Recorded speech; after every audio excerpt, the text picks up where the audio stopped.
Dito na kami sa Litex. Ako kumakain kami dito sa Jollibee. Kasama ko na si... Ano pangalan mo, Rowena? Wing. Si Wing. Yeah, si Wing. Maganda, maputi. Mabait ang tsura niya.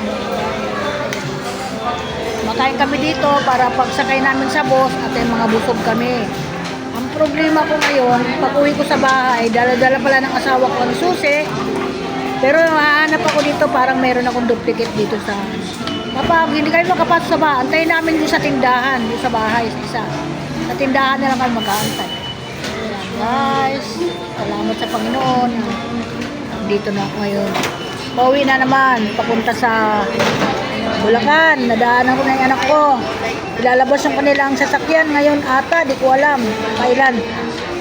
Umalis sila eh, halos kasabay ko lumabas. Sabi ko may ipapasok akong driver para ano, may magdadrive sa inyo, sabi ko.